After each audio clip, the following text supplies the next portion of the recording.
Hello and welcome. Today we are going to do Chapter 3 NCERT Pair of Linear Equations in Two Variables.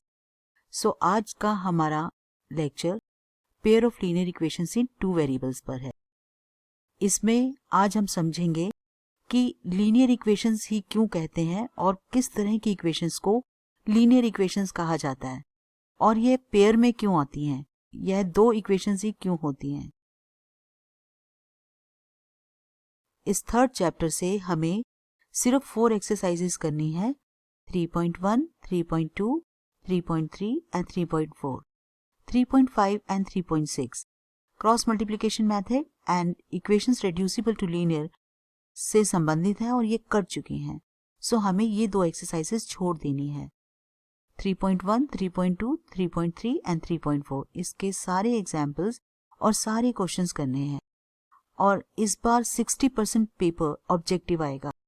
Objective paper का मतलब होता है कि बहुत deep में हमको आना चाहिए, वे कुछ भी पूछ सकते हैं. दूसरी बात यह है कि ये जो चैप्टर है लीनियर इक्वेशंस इन टू वेरिएबल्स, इसमें जो लीनियर इक्वेशंस को सॉल्व करने की टेक्निक्स दी गई हैं, ये techniques through out maths use होती हैं. इन्हें ABC की तरह यूज किया जाता है. तो यह चैप्टर की ये टेक्निक्स बहुत इंपॉर्टेंट है. मार्क्स के बेसिस पर तो है ही, पर आपके मैथ्स के लिए भी बहुत इंपॉर्टेंट है. आपके 11th ऑनवर्ड्स मैथ्स और हायर मैथ्स में आप कंटिन्यूसली इन टेक्निक्स को इक्वेशन सॉल्विंग के लिए यूज करने वाले हो. तो इन टेक्निक्स की अच्छी प्रैक्टिस का होना बहुत जरूरी है. ये आसान भी है, मुश्किल नहीं है, स्कोरिंग भी है. इस चैप्टर से काफी पार्ट आता है. इससे ग्राफ जरूर आता है, इससे वर्ड प्रॉब्लम आती है, इसमें सॉल्विंग पर बेस्ड भी क्वेश्चंस आते हैं. So let's start learning this chapter, pair of linear equations in two variables.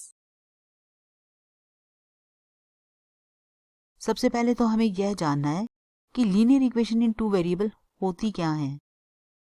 Equations of the form ax plus by plus c equal to 0, इस तरह की इक्वेशंस जो ax plus by plus c equal to 0 की form में होती हैं, इन्हें हम linear equation in two variables बोलते हैं क्योंकि इसमें दो वेरिएबल यूज किए गए x एंड y. जैसे कि equation 3x plus 5y is equals to 10 और 2x minus 3y plus 9 equal to 0. ये इक्वेशंस इस फॉर्म की इक्वेशन हैं. अगर हम पहली इक्वेशन को देखें तो हम इसे लिख सकते हैं 3x plus 5y minus 10 equal to 0. इसमें a 3 है, b 5 है और c नेगेटिव 10 है. तो ABC क्या है? ABC रियल नंबर्स हैं. रियल नंबर्स में आप जानते हैं रैशनल नंबर्स, इरेशनल नंबर्स सब आते हैं, जैसे कि रूट वाले नंबर, डेसिमल नंबर, फ्रैक्शंस. तो ABC इनमें से कुछ भी हो सकता है और सिंपल नंबर भी हो सकते हैं, नेगेटिव और पॉजिटिव, हर तरह के नंबर. लीनियर इक्वेशंस की एक और खासियत है कि इसमें A और B एक साथ जीरो नहीं हो सकते, क्योंकि अगर A और B दोनों जीरो हो गए तो C इक्वल टू 0 यानी कोई नंबर इक्वल टू 0 हो जाएगा, जो कि पॉसिबल ही नहीं है. तो इसमें से A या B किसी एक का होना जरूरी है. तो ये कंडीशन आपको यहाँ पे लिख के दी गई है. Equation which can be put in the form ax plus by plus c equal to 0 where a b c are real numbers and a and b are not both 0 is called a linear equation in two variables x and y.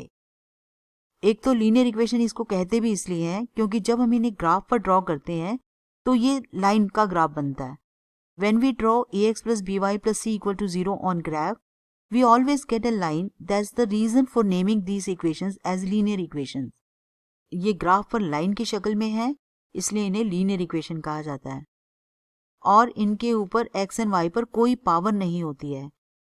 एक और बात, अगर equation 2x plus 5 equal to 0 है तो भी यह linear equation in two variable होती है. इसको हम लिख सकते हैं 2x plus 0y plus 5 equal to 0. तो आप देख सकते हैं इसमें b 0 है. इसी तरह से अगर 3y माइनस 9 इक्वल टू 0 हो तो हम इसे लिख सकते हैं 0x plus 3y minus 9 equal to 0. और इस तरह से इसमें a 0 है, इसमें b 0 था, इसमें a 0 है. लेकिन आपने देखा a और b दोनों एक साथ 0 नहीं है. और ये भी linear equation in two variable होती हैं। हमने 9th में लीनियर इक्वेशन को ग्राफ पर ड्रॉ करना सीखा, सॉल्यूशन निकालना भी सीखा। किसी भी लाइन का कोई भी पॉइंट अगर आप रीड कर पाते हैं तो वह उसके सॉल्यूशन होते हैं। यह चीज नोट में समझाई गई है।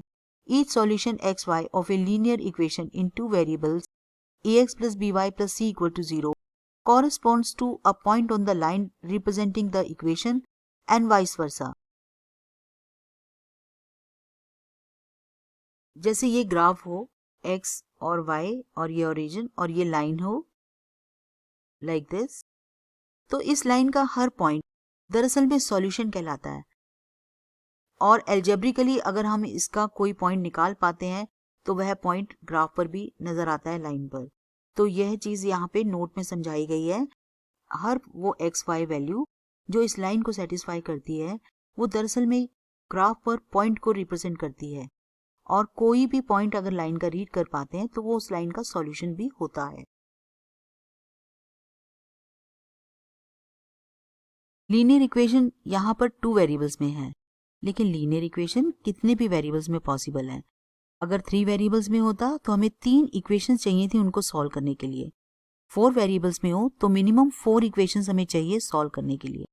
यहाँ पर लीनियर इक्वेशन इन 2 वेरिएबल्स है तो हमें पेयर यानी कि 2 इक्वेशंस चाहिए एक्स एंड वाई की वैल्यूज को सॉल्व करने के लिए।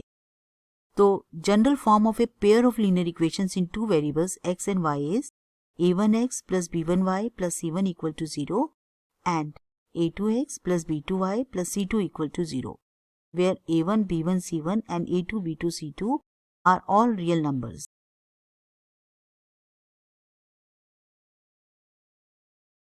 अब ये पेयर है तो हमारे 10th क्लास में हमें 2 इक्वेशंस मिलेंगी क्योंकि यहाँ 2 वेरिएबल्स हैं।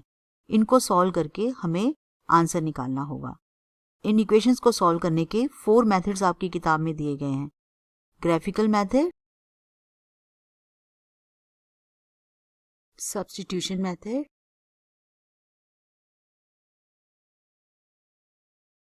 एलिमिनेशन मेथड और क्रॉस मल्टीप्लिकेशन मेथड। यह मेथड आपके कोर्स से कट गया है। ये 2 एल्जेब्रिकल मेथड है और ये ग्राफिकल मेथड। हमें 3 मेथड करने हैं, ग्राफिकल मेथड, 2 एल्जेब्रिकल मेथड करने हैं, substitution method and elimination method.